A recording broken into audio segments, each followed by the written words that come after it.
Welcome to today's session in the 2026 Digital Strategy Series. I'm Daniel Bianchini and I'm joined by Sam Searle and Matthew Taylor.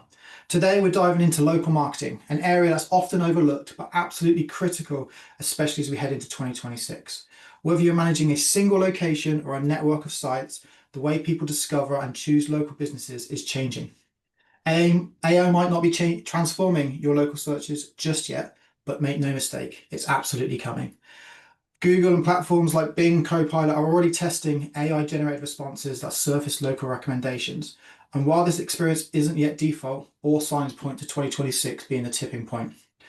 Add to that shifting consumer habits, privacy-first platforms, and more fragmented journeys, and you've got a local landscape that's complex, but also more full of opportunity than ever before. So in today's session, we'll look at what's changing, where to focus, and how to position your brand for visibility, reviews, and results. And with that, let's get into our first question. So coming to you, Matt, what do you think will be the biggest changes in local marketing in 2026? I mean, it's interesting because obviously you summarized a few there. Compared to kind of more general marketing, I think local is the aspect of it, certainly from a digital marketing point of view, which is going to be least impacted by AI. It's been least impacted so far and probably will be least impacted going forward because people still, the way that they, or what they're looking for in local search fundamentally hasn't changed, which means that the vast majority of the time people still do want to end up on a website. Whereas for a lot of other kind of areas of marketing and kind of certainly digital marketing, kind of the AI can have a more significant impact than that. I think obviously the biggest things that are going to change is obviously, as you said, the rise of AI-powered local search results. At the moment, it's relatively, you still get the map pack if you go to Google. Obviously, people are starting to use things like ChatGPT and even Google's AI mode display stuff slightly differently to the map pack, but certainly Google's AI mode is still heavily linked to that. It just kind of, from my experience of something, it just tends to break things down a bit more if you give it a generic search thing. So using restaurants as an example, if you did restaurants near me in the map pack, it would just list them all in kind of any order. Essentially, if you then go into AI mode, it does tend to break them down into a by cuisine style. So whatever that may be, it might be Italian, British, that kind of stuff. So there is a bit more nuance to that, but it's definitely AI is going to be the biggest change to that. And as a result of that, or the kind of the indirect part of that, is how people are optimizing their websites. I think that's going to become a bit more technical than it has been previously, because local SEO certainly was relatively straightforward from an SEO point of view. But I think you're now going to have to build a lot more of the build in a lot more around authority and those kind of elements into your kind of your strategies and your the technical SEO basically. So I think that's predominantly how it's going to change from an SEO point of view, but it's going to be how people experience the search. But fundamentally, I think there's still a lot of traffic that's going to come through to people's sites. People might lose kind of I don't know, phone number style queries or that kind of stuff, but people still need to come to a website in order to book things, in order to kind of get the exact detail. So there's going to be changes. The pace of change, I think, is going to be a bit slower than for kind of the general SEO market or the general digital marketing market.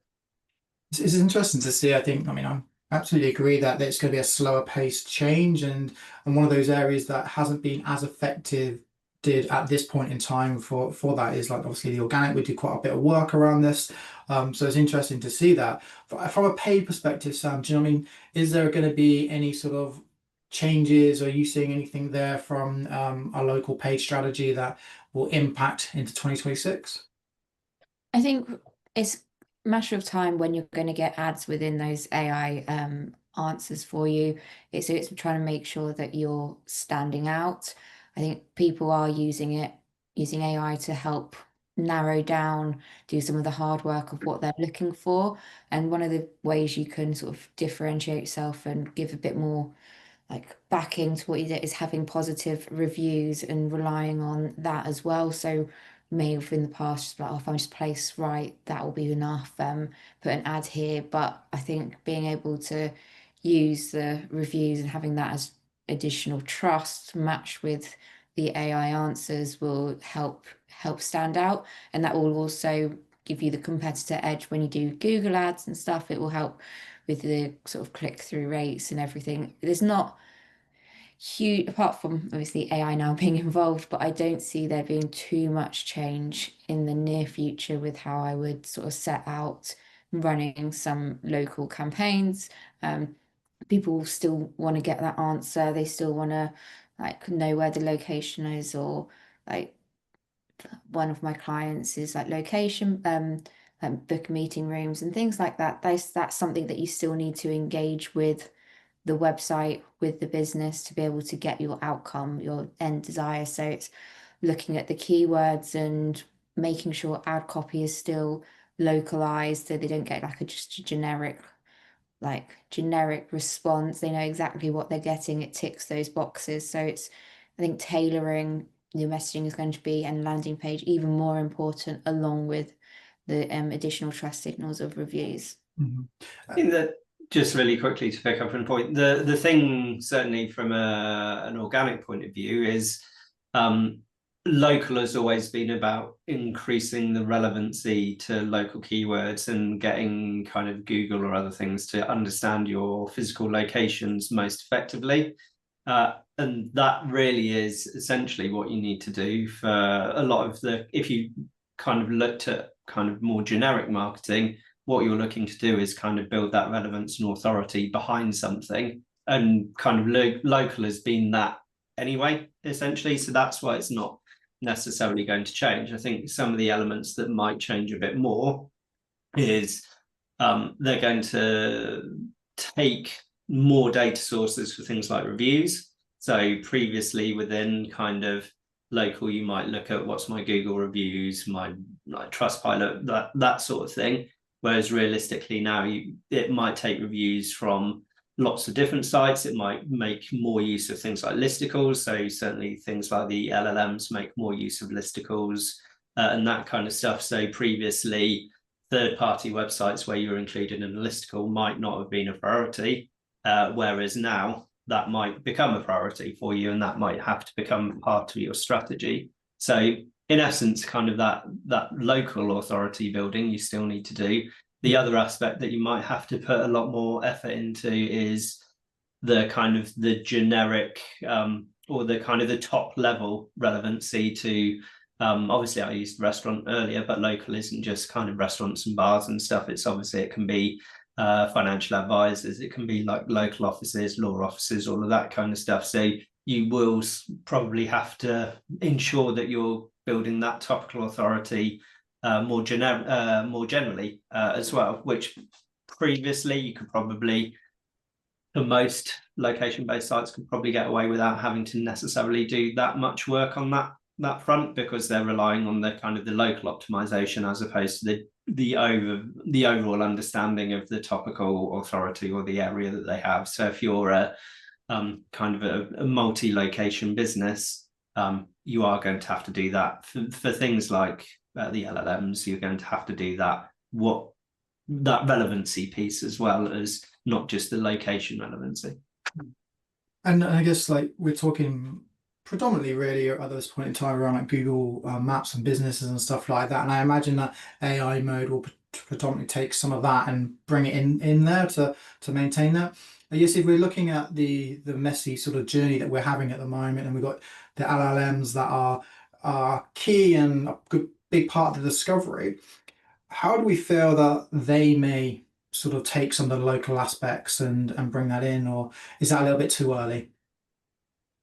I think what they're going to kind of have a better understanding is the kind of the quality. Basically, I would get a sense, because they're going to use kind of more signals than kind of a Google, for example, does. So I think due to the way that they work, they're going to bring in kind of more sources of information that necessarily somewhere like Google or kind of Bing wouldn't necessarily look for local.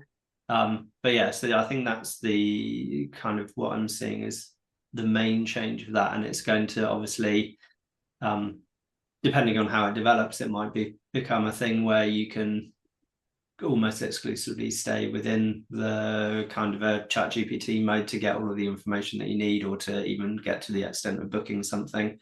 And it'd be interesting to see how it kind of progresses on that route. Yeah, I do think that that's one of those longer term changes with the LLMs. Maybe AI mode might bring that a bit quicker, utilizing what they already have from the map packs and stuff. But yeah, it'd be interesting to see as that moves forward. So we've talked a bit about like some of the biggest changes and stuff like that. How should local SEO strategies in this case evolve, like if we're going forward? And then I want to touch upon the paid media side of it afterwards. Like, do we need to go beyond just a Google business profile? Do we need to look at the content elements? And I know, Matt, you just touched upon that. But I mean, how do you see that moving forward, and how do you see the strategies evolving? I used to definitely, a lot of my strategy would still go into the basics of local ranking, apparently, realistically, because you still need the kind of the consistent name, address, phone number across websites. You still need a Google business profile, you still need to build citations, you still need kind of on-page signals to your location. So it might be, depending on the style of business you have, you might have kind of area-specific landing pages, you might have kind of all of your locations listed out and have their own landing pages, you might have subsections to your site around location as well. And you're still going to need kind of the traditional reviews, ratings, and all of that kind of stuff. So that bit, definitely, I wouldn't drop any of that. That still needs to be on point. I think the bits that people are going to have to focus a bit more on is around authority. So kind of the EEAT stuff from a Google point of view, showing your experience, your expertise, all of those kind of things are going to become more important. And then also, you, depending on the business again, you might have to start to reinforce your local authority a bit more by kind of creating kind of local guides, or kind of, as I've also indicated, you might have to go the other way rather than going hyperlocal. You might also need to make sure that your topical authority for the top level kind of service or product that you're offering is also kind of fully understood. So I guess the bits that, the main bit that you're going to have to add in fundamentally, or there's two bits. There's the technical aspects of appearing in the LLMs. So things like schema, think like how you structure your pages and your information, but it's mainly going to be around authority building and expertise building, and how you demonstrate that within either within your own website or other websites. So kind of inclusion in listicles, kind of include stuff that you've probably done from maybe a PR point of view or digital PR point of view, that might become a bit more of a necessity just for the kind of the general optimization as a general strategic measure. It's definitely going to help you build that authority. So it sounds like what we're indicating here is that you really need to nail those foundations and get the real standard basic elements of local SEO in place. So your Google My Business profiles, and that's the consistency around everything. And then much like the theme of the series so far is build that authority, build upon that and build that authority and add in that, so that not only just from a search point of view, but LLMs can then start to see you as that authority within your location, within your sort of sector. That will then start to lead to further activity and traffic. Yeah, absolutely. So a really good example would be kind of a law firm, for example. If you've got multiple offices spread throughout the world or spread throughout the country, obviously it wouldn't be enough just to have pages on I don't know, solicitors Oxford, for example, or law firm Oxford, or real estate law Oxford, or that kind of thing. You need those, but you also need the top level kind of expertise and authority content around those topical areas. Basically, you can't have one without the other. So I think it's going to be a bit more challenging for maybe smaller companies to compete because they might not have the resources of a large law firm where they've got kind of a whole bank of lawyers who just sit there and create informational content for their website and that thought leadership. So it's just finding kind of what you need to do for that for your particular industry, obviously, but I think it is that kind of the authority bit that you probably wouldn't have had to. You could compete usually within Google without having to do a great deal of that. Within the LLMs, you probably need more of that authority building. And that's something that's going to come in the future. So it's best to start that now and to move that forward. Yeah. So if we flip that and we look from a paid media perspective and how local visibility and local business can ensure going forward that strategy is in place. What sort of things should we be doing from our local PPC campaign? It's sort of building on what you already should be doing. So making sure ad copy is localized, the landing pages as well. If you can get added in more first-party data for the Google algorithms to learn from, that would be great. So if you've got audience size enough that you can split out different audiences per location, that will definitely help things out, because that's where just generally Google Ads and everything's involving is you need to be able to give good data to provide Google with guidance it needs. So I'd be looking to try and start gathering that if it's not already something you're doing, because you need to make sure audience sizes are big enough to be able to build upon it.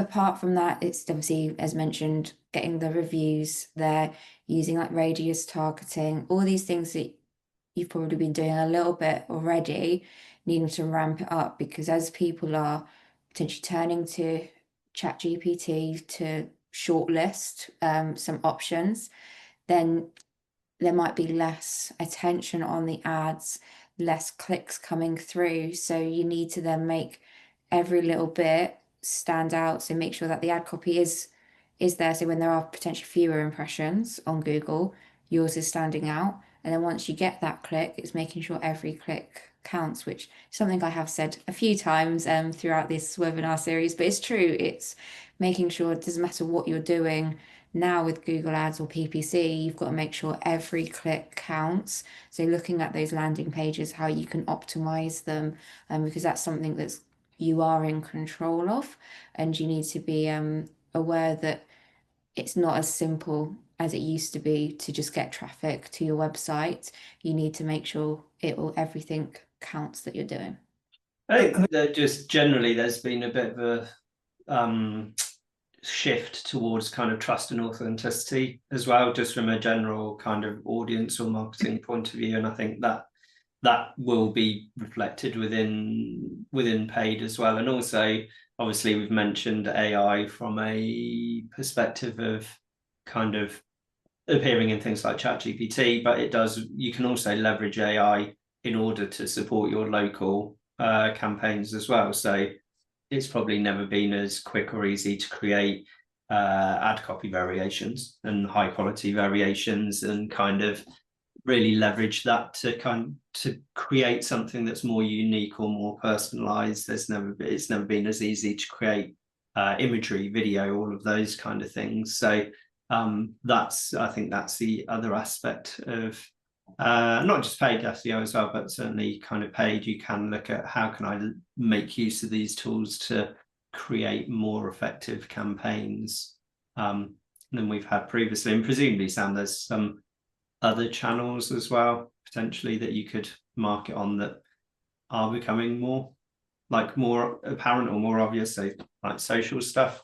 Is there any kind of social channels that we would suggest to people? Yeah, I'd say it's people are wanting to, or you need to engage with someone, multiple different touch points. So depending on what your goal is, you can definitely use things like Spotify ads to build up that awareness. You can sort of a few different things you can do there, which it is getting harder to track some of these though, but because it's like listening to the ad or something rather than clicking on it.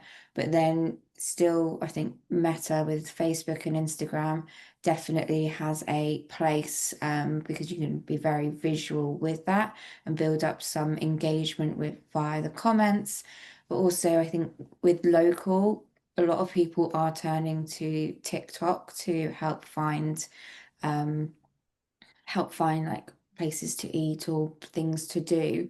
So it's not shying away from channels like that, because yes, a lot of it is user generated content, but if you can get the right content there to hit that traffic, what people are searching for, it's another way of engaging that you need to be focusing on, because you can't just rely on one channel like you might have in the past to get that traffic, to get that lead, to get that booking. You need to diversify, and I definitely think TikTok is something that it may not work for everyone, but it's something that needs to be invested in as well, because that's where especially certain audiences, demographics, that's where they're also turning to get their information. And you can use those sorts of channels to build your own first party data as well. So that's the other thing. They kind of, to a certain extent, can fuel the improvement in performance by kind of broadening your audience, but getting them into marketing lists that you own, or they might start following or signing up for stuff that you then have a lot more control with, which means that if there are switches in user behavior away from something like Google, for example, you're not as significantly impacted if those people are already going to see that information in another way. So if you can get people to follow you or kind of sign up for newsletters or those sorts of things and give them a real benefit to doing that, then it can open up an additional channel for you. Yeah, and you might be able to use like videos that people have created. You get their permission to use it on other channels, your website, on Meta as well. So it's trying to get the wider message and utilizing it across multiple channels, multiple platforms, just so that you're engaging different ways to help sort of stand out. I think one of the things that I take away from, I mean, all of this is regardless of the channel that you've decided to use and stuff like that, is that targeting and ad creative. I think if you are running the same ad but just changing the location, you're basically running a national campaign rather than that location specific campaign. And some may argue that you're running those national campaigns badly. So yeah, I guess it's just about bringing that to a bit more localized and bringing that ad creative really localized, so people in that location can sort of resonate with the ad copy or the creative that you're talking about. And an example of that, away from both paid and organic, and something that I'm seeing quite a lot, is in Oxford, Uber are quite new and they're running lots of TV ads at the moment, and it says about, hey, Oxford, Uber is 6 minutes away, but none of the video, none of the sort of creative is around Oxford.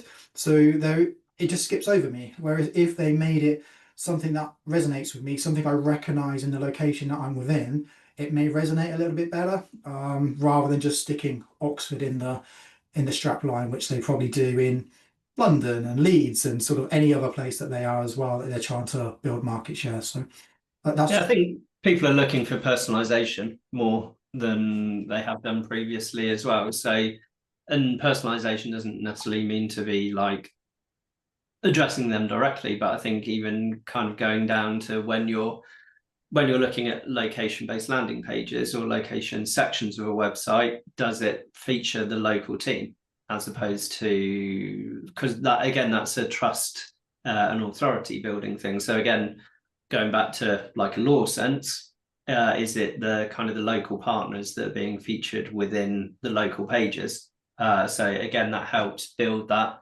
topical and local authority within the LLMs and within Google, if they can understand actually this is the Oxford-based partner for kind of residential law and those kind of things. That can be a trust building factor in itself, but also an authority building factor. Yeah. So we touched upon a lot there around the paid areas as well. So I guess for you, what should brands focus on more? if they were going into 2026? I mean, what is it where would you start them down from either a paid or an organic perspective? Sam, I'll come to you first. I went to Matt first last time. Yeah, I'm trying to think what would be the sort of focus. It's across the board, whether it's local or not, it's building that first party data up, because I think that's where we're going to make you stand out from the crowd, because certain elements of Google, especially Google Ads, you're having to rely on Google with the bidding, the targeting. So what can you help it out with? It's having good quality data, and again with creatives as well, investing in things like video form. As Matt's mentioned, that it is easier now than ever to be able to create some of this really rich content to be able to use. So things like that, where you can help Google by having and provide good quality data and images, videos, ad creatives that stand out from the crowd. They're going to be the two big things that will differentiate you from the others when people are in that searching stage. And then it's those improving landing pages when you do get them on your website, is how can they be very conversion focused, and it may mean needing to run a lot of A/B tests to find that winning formula. And from your point of view, Matt, where does, like, we've obviously talked about first party data, and again, that's been a bit of a running theme throughout the series to date. What else do you feel that brands can focus a bit more on as we go into 26? I think from an SEO point of view, certainly what I'd be looking to do, and what I always recommend, regardless of whether it's local or not, is you fix the bits that you can do them once and they're there kind of first. That's the bits that you need to do first. So obviously, as a reference, coming into 2026, things like authority is going to become more important. Things like schema is going to become more important. So certainly I would look at, have you got the correct structure of your website? Have you got the correct technical aspects of your website all sorted? And then kind of, do you have the base level content that you need? And then going back to even just the traditional local stuff, so name and address, Google Business, all of that kind of stuff. So you can almost make yourself a checklist of those things. Have we got all of these things? Are they up to date? Are they consistent?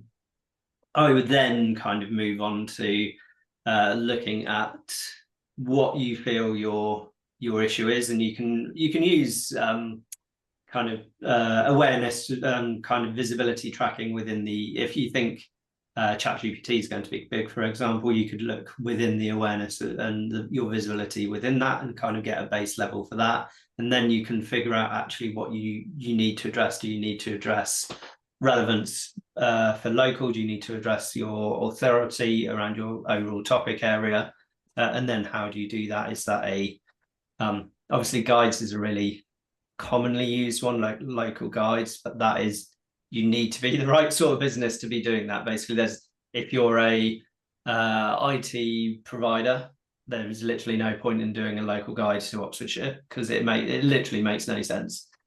So from that point of view, as long as you've got all the location signals that you need, so using kind of local business schema, organization schema, things like that, and then you're looking to build topicality and topical relevance around IT, as opposed to around Oxfordshire, for example. So it's kind of fix the bits that you can fix, and then not ignore, but kind of they stay the same for a year, 2 years or whatever, and then move on to the bits that you're going to have to then introduce or kind of keep regularly updated, like your informational content, your thought leadership, your digital PR. So kind of are there elements of something that you can create that is unique to you? Do you have data points that nobody else might have? Can you create that into digital PR? And then kind of even the more kind of like traditional PR of trying to be included in the right places, the right lists, kind of falls somewhere between PR and link building, essentially. So that kind of the relevancy and the authority there. So it's definitely, those are the things that I'd focus on. It's kind of fix the fundamentals and then move on from there. I think you make a really good point around not every business can create content like the local X and the local Y because it's just not relevant. So I guess in that case, you sort of need to look at your ICP and see how they fit. So what use cases for your business can that be? What sort of ICPs that you're targeting, and then what are they doing in the local area that you might be able to target around that? It could be IT services for CISOs or IT for law firms and industries and stuff like that. That may then give you some sort of local intent that people are searching for. Absolutely, because people don't search differently when they're searching locally. Basically, if they have a specific need, or in they're a specific audience or ICP, they will search in the same way locally as they do nationally. They might just add a location on the end, for example. So you're absolutely right. You should be focusing your content around your, as you should have always done, but now especially focusing around your ICP to make sure you've got the right sort of content to, let's be honest, it still rank really well in Google. So if people are doing a relatively niche search around kind of IT providers for law firms, for example, or that kind of stuff, having that content will help if you can demonstrate that topical authority around those areas, because there are specific challenges that they have that other audiences don't have. And the kind of, it's really useful to understand things like if lawyers can't email, for example, because their email's down, it costs them thousands of pounds an hour of lost billables. So if you can demonstrate that knowledge, because that's very different to, I don't know, if the school can't email, they're not losing thousands of pounds. Basically, there'll be other ways to communicate. So if you can demonstrate that understanding, that's the other thing. That's the kind of the level of personalization that we referenced earlier. I think one thing that we need to all remember is within search specifically, they look at your IP as well, and that sort of influences what you're going to return. So if you are within Oxford and I'm searching, then they're likely to sprinkle in some Oxford-based businesses based on the intent and obviously your optimization, and that sort of goes across paid as well. I also expect that to be part of LLMs as we move forward, that they will start to understand where you are within the world and then start to move some of that into the listings to make that as useful as possible. Because in most cases, people want to buy somewhere locally, somewhere they may go and speak to them, especially if it's like an IT service, a law firm and stuff like that. It may be the case that they want someone a bit more local to them. Yeah, and going back to your point around kind of topicality and around specific industries and ICPs and stuff, the way that people use ChatGPT is very different to the way that people Google stuff. So in Google, they might start with quite a broad query when they first start searching, whereas in ChatGPT, because it's more of a conversational search, people tend to kind of narrow down that search a lot quicker, but they might also go in with a significantly longer query than someone would in Google, for example. And so their starting point is probably a bit more qualified towards specialists and obviously things like ChatGPT do kind of build up that understanding of you from the chats that you've had with it. So even if you're not specifically starting with that query, it is probably going to sprinkle in, like if it knows that you're in, I'm going to pick it, financial services instead of law this time. They know you're in financial services. It's going to tailor its responses to financial service type things automatically because it learns from the conversations that you've been having with it. Yeah, absolutely. I'm not sure people realize that personalization is there just yet, but it's a very good point to put in. I guess now moving on to, we've talked a lot here about all of the things brands should focus on. Let's flip that. I mean, what are the things that maybe they should either move to one side, dial down a little bit as they go into 2026 from a local perspective? I'm going to give you a little bit of a rest and come back to you, Sam, to something. Where do you think that people should be either dialing down, taken away, or whatever, or none at all? I think they should start stepping away from really broad campaigns that they think, oh, it covers it enough, good enough, or they're are overly relying on Google to add that personalization in. Google's got some great automation, but it does need that, like your expertise, your not like local knowledge to help improve things. So that's where I'd sort of start moving away from, if you've already got that sort of broad approach, and start thinking tailored messaging, tailored landing pages, tailored targeting. And that's where I think that first party data, if you can get it all grouped into the location, will always help you improve performance. But yeah, that would be where I'd sort of start moving away from broad, which Google is definitely trying to take more control of with some of it, but this is where you've got to focus on what you can do, because yeah, Google wants you to give it everything, all the control, and that's going to increase your ad spend massively, and there'll be a lot of wasted ad spend, which we don't want. So yeah, it's sort of being smart with using Google to some extent to help out, but it's also making sure that you're putting your own touches on it. Is there any kind of risk that if we remove away from broad, that the number of the volume of keyword and searches and stuff like that brings it too low? Or do you feel that actually it's just better quality and therefore that's the way you should be focusing it regardless of the volumes and stuff? There'll be, depends on how niche you are, because sometimes that is a issue that we do run into sometimes, is that for exactly what we want, the key audiences, the search volume is too low, really. So that's where you do need to then start to expand to try and find that sweet spot. So that's where Google can help expand, but it often is, if you start too broad, there's a lot of wasted ad spend where it's targeting people who are in the wrong location. One of the key things is always check the settings. Most of the time, or Google recommends people in or interested in certain locations. That may work for some cases, but a lot of times it means that it can have a lot of wasted ad spend there, or drive leads that are very low quality because they may not. For one example, would be a university. If you've got limited ad spend, I want a lot of the people who've got higher conversion rates are going to be based in the UK. Yes, you may have people looking to like, oh, should I, from a different country, come to the UK for a degree? But the chances of them actually coming over, the conversion rates are so much smaller that if there'd be a lot more wasted ad spend there. And if you've not, that's not part of the strategy to target certain locations, then that's where you need to step away from, focus on what's going to deliver you the best returns.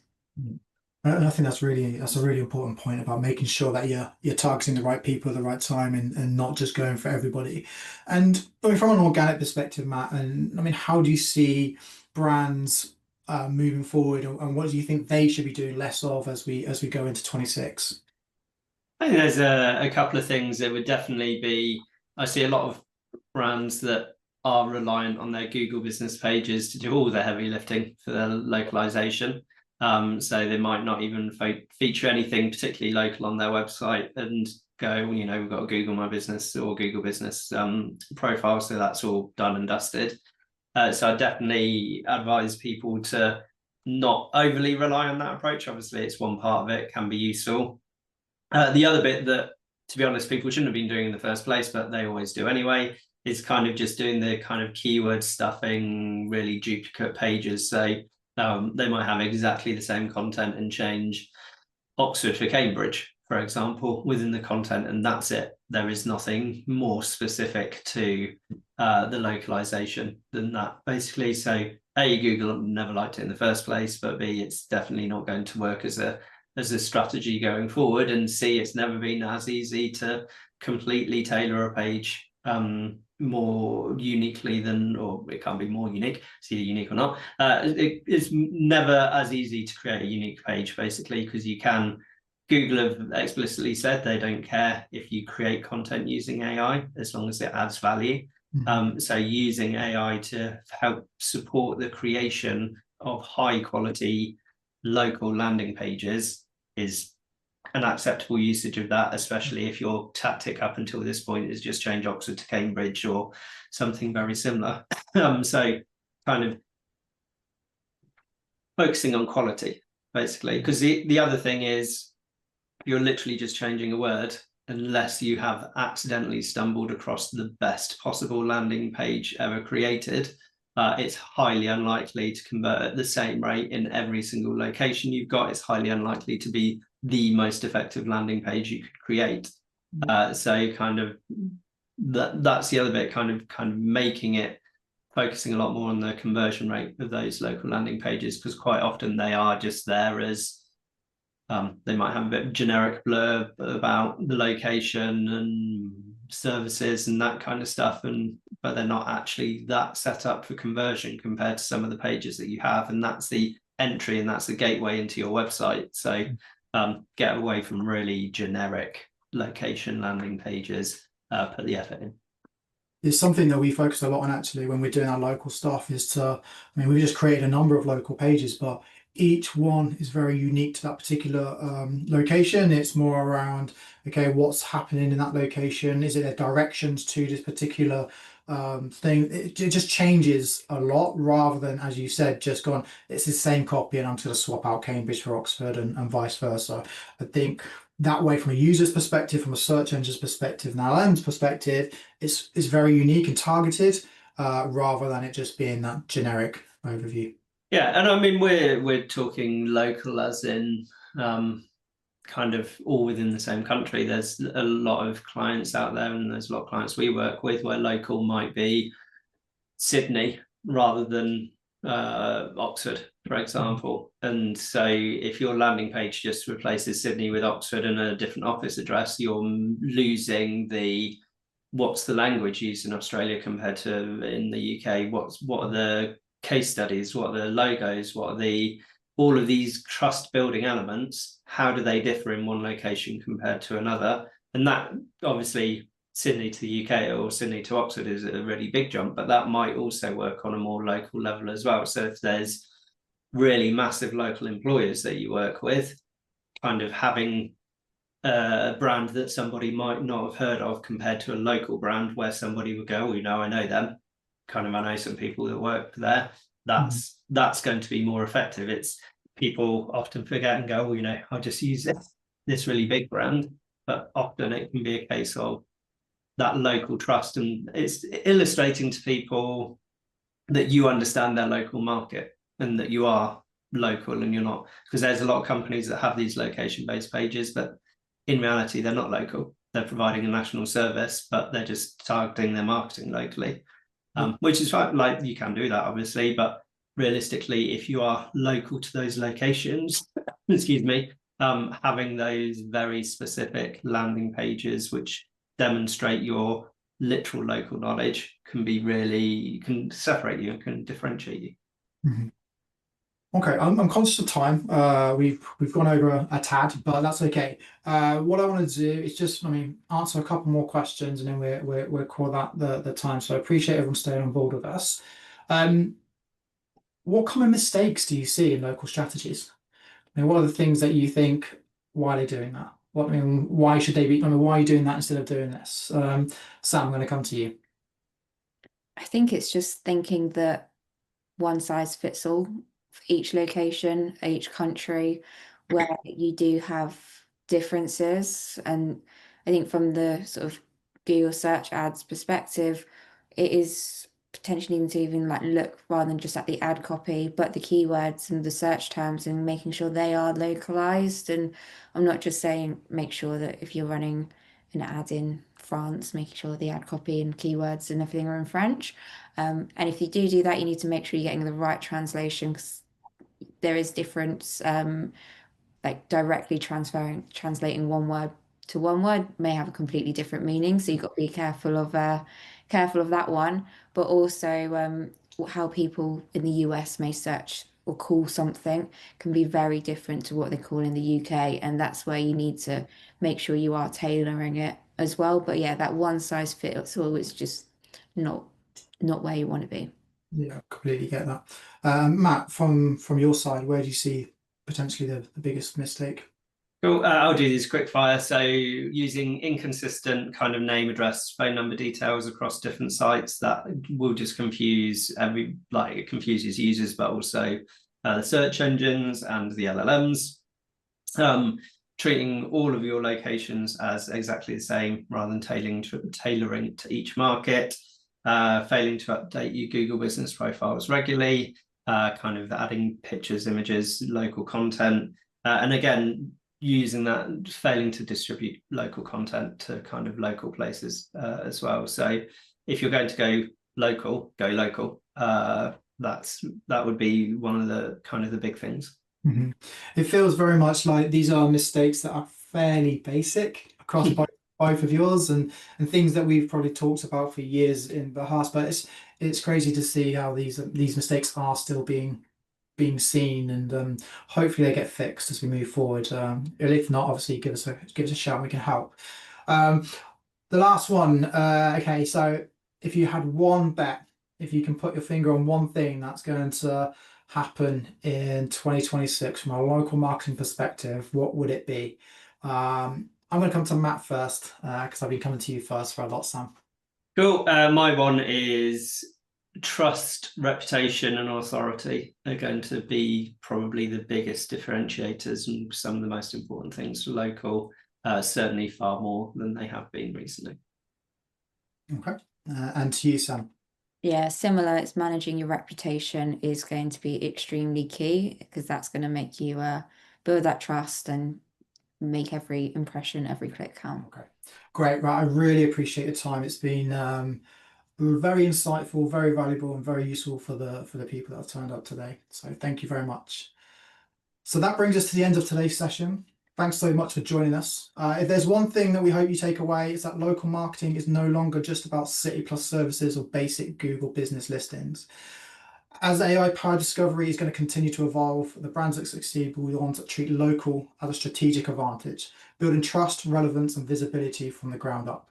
Huge thanks to Sam and Matt for all the insights, and to all of you for being part of the conversation. Our next webinar takes it to one step further. We'll be driving into customer journey in 2026, how AI experiences, non-linear behaviors across business strategies are going to be prevalent. It's a session you won't want to miss, so make sure you've signed up, and we'll see you there. Thanks very much.